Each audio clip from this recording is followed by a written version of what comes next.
What's up, y'all? It's Hannah. 3 of my biggest fears living with bipolar disorder.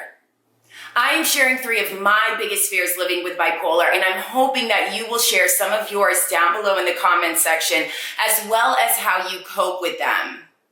Number 1 for sure is treatment. And I talk about treatment a lot, so subscribe to my YouTube channel and go to my playlist and check out those videos.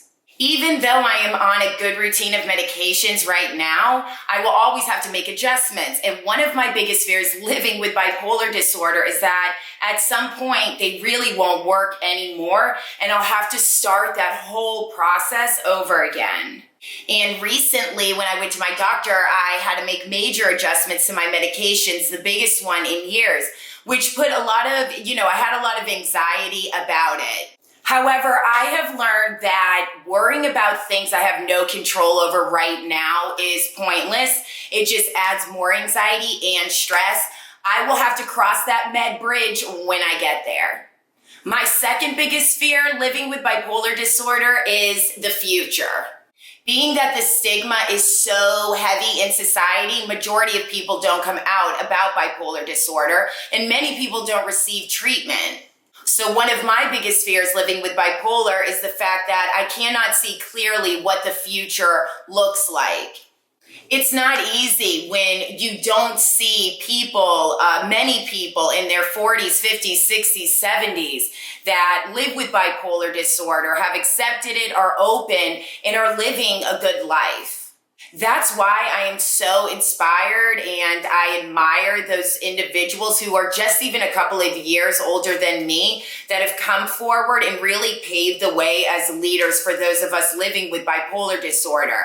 But there definitely needs to be more, and I hope that I can be that in the future as well.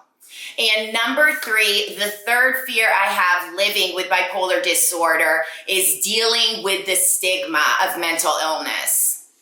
Obviously, I deal with a lot of stigma right now. I mean, many of us deal with it on a daily basis, but I'm more so talking about emotional abuse and being used as a scapegoat, which is a platform for blame because you live with bipolar disorder.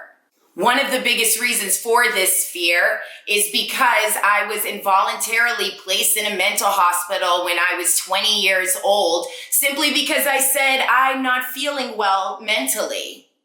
And I almost had everything taken away from me a couple of years ago when I was in a relationship and my diagnosis of bipolar was used against me.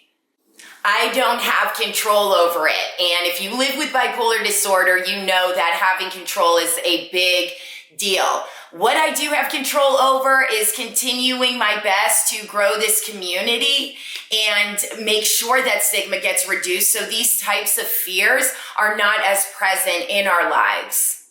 We all have fears living with bipolar disorder, but we also have each other.